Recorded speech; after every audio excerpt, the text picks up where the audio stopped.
Om Shanti, good morning. Today is the blessing of 14th of January 2019.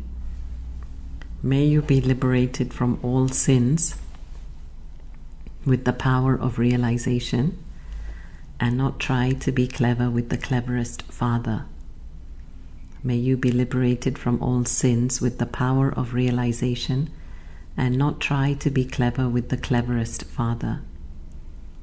Some children try to be clever with the cleverest father of all in order to prove their work and make their names appear good. They do have realization at that time, but that realization does not have any power, so the transformation does not take place. Some understand that it is not right, but they then think that their names should not be spoilt, and so they kill their own consciences. This too is accumulated in the account of sin. Therefore, stop being so clever and transform yourself and be liberated from your sins with the realization of a true heart. So Baba's talking about a very big subject today, and that is of realization. Baba said that children have realization that something is not right, which is why they want to fix their name. In other words, they realize that something's wrong, but the realization stops there. They don't realize that I need to fix something inside of me, but that I need to fix my name in the situation or in front of others. So the realization is not a deep realization. In fact, realization means to see oneself with real eyes. And as Baba says, with the third eye. So I'm only seeing the situation with these two eyes and I'm getting stuck there instead of seeing with the third eye, the real eye. And these children who try to prove to Baba, they want to come out as the hero. And Baba says they argue with Baba. They even give proof to Baba that, see, on this date and in this Murli, this is what you said. But Baba says they don't listen to the point in full context. So Baba will say that, okay, keep courage and Baba will help. But the children just remember the last part by saying, Baba, see, you said you would help. But they don't remember that Baba said keep courage or renounce or be soul conscious. And so this is where Baba said they try to be clever. They try to be lawyers in front of Baba. So if we think that we are cleverer than Baba, then we are really fooling ourselves. Because Baba is the cleverest of all. And we cannot fool him. Baba is the director, the creator, the hero actor in the drama. And so of course he knows the script. He knows everything. We can't fool him. And Baba used strong words today. He said that we kill our conscience. And the ego will go to great lengths to kill even the conscience. The ego, you can say, is the protagonist in this drama, always wanting to be the lead actor, the lead character in our life. And so it will not allow anyone else to rise up, especially the good ones, especially our conscience. In fact, the ego had put the conscience to sleep, just like Kumbhakarna fell asleep. So now with Baba's knowledge it is waking up, but very slowly, just as Kumbhakarna woke up very slowly. And so Baba says at least the soul knows. In other words, it's half awake, but not fully awake yet. So the conscience is that inner voice, which is that sacred part of us that still knows what is right from wrong. And we know we should not fight or cheat or steal. These commandments are in everyone's dictionary. So it shows that there is still some sign of the conscience alive and beating. We all know what is morally right to do. Not to give sorrow, not to harm others, but to be kind, to be gentle. So the conscience is there, it's guiding us, it's telling us something is not right. It's our compass, it's our navigation system. But every time we kill our conscience, we lose power and we become weaker and weaker. Every time I don't listen to the conscience, I become weaker for it. You can say it's like a child that never gets heard, and so he will lose his self-confidence. And with time, it will stop speaking altogether. So the conscience is telling us, don't do this, it's not right, don't go there. But we stop listening to it. So then the conscience feels, what's the point? So the ego's taken over, the ego's taken charge, and the conscience is subservient. So this restlessness we feel inside is actually the misalignment of our thoughts and words and deeds. The thought says one thing, the words utter something else, and we do something completely different. It's like we tell ourselves, oh, I will not eat dinner tonight, and then we end up eating.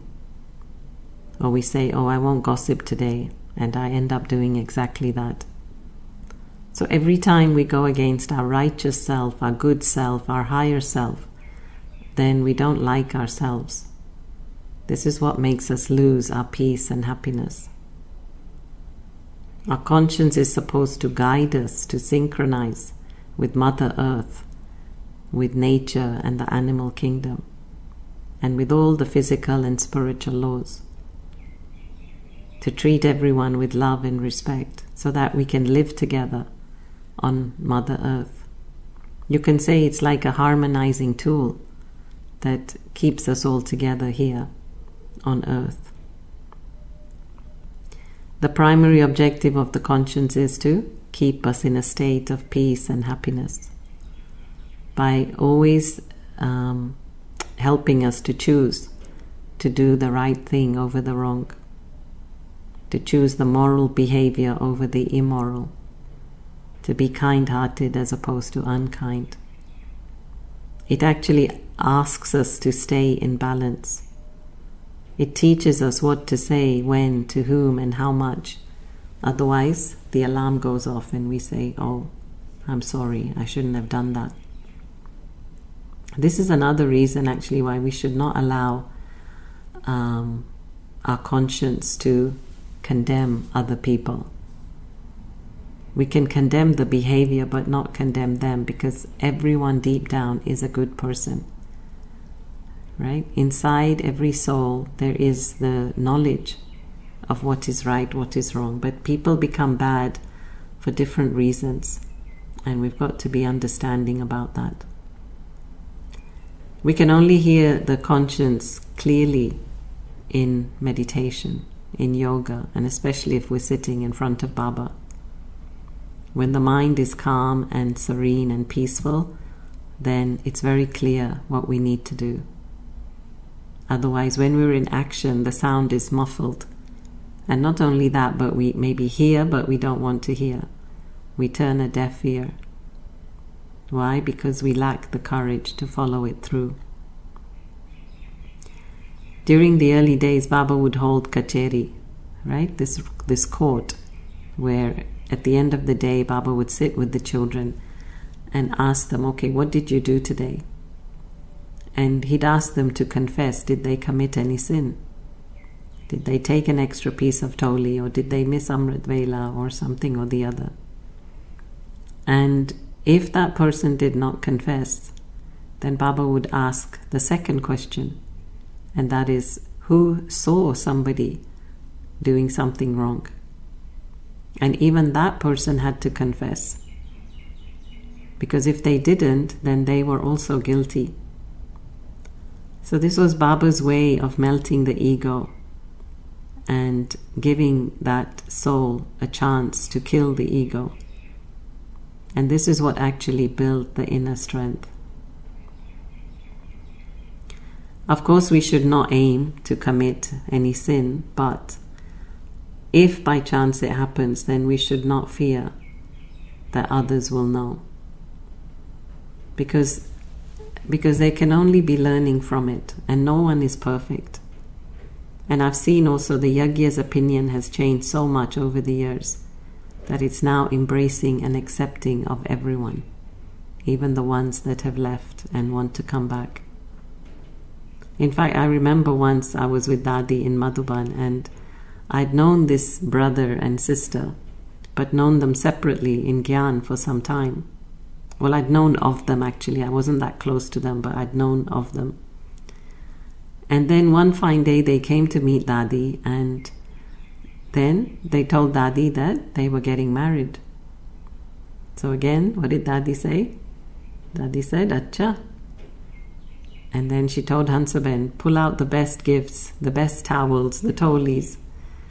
And she just treated them with a lot of love and respect. It was really good to see how Dadi handled the whole thing. And so it just shows that, the Yajna is changing, we are all changing, we are all evolving. And we realize that this path is not an easy path, it's a very high path.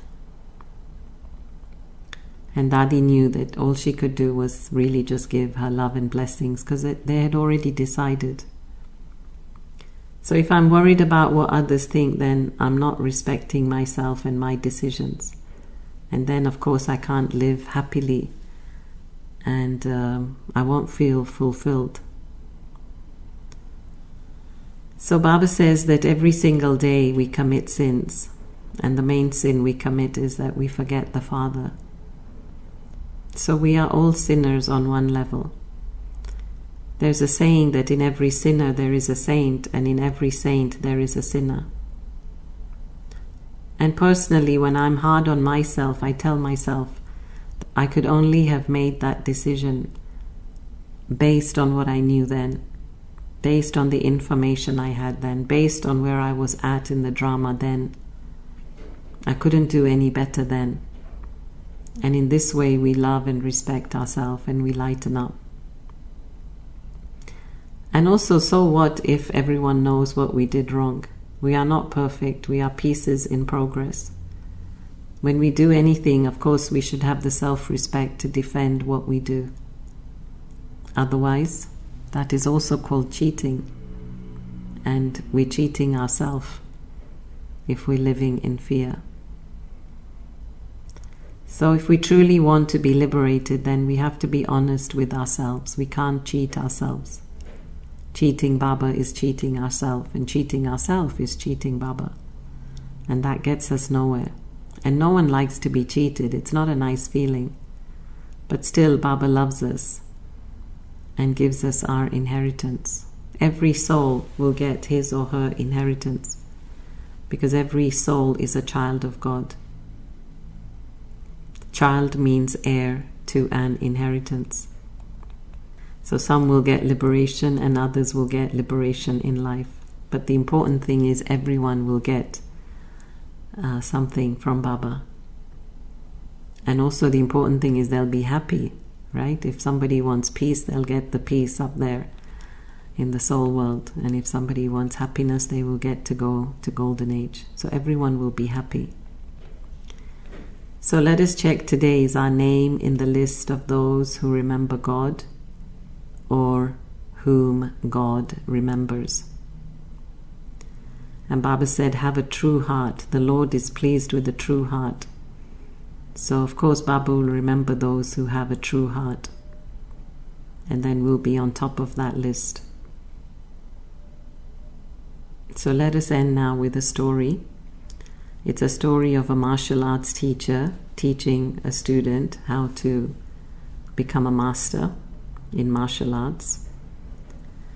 And so the teacher takes hold of the student by the hand.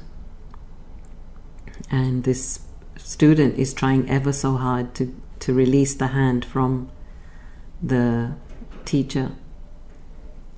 And it's really struggling, trying to push the hand out of the teacher's hand, until finally the teacher says, you are focusing on the part that is trapped, but you're not focusing on the part that is free. He said 99% of you is free, only 1% is tied. So focus on the part that is free. And of course then the student used their hands and legs and everything else to release themselves from the teacher. And so the moral of the story is that there's a big part of us that is free, maybe a small part of us that is trapped, or that is bad, or that is sinning.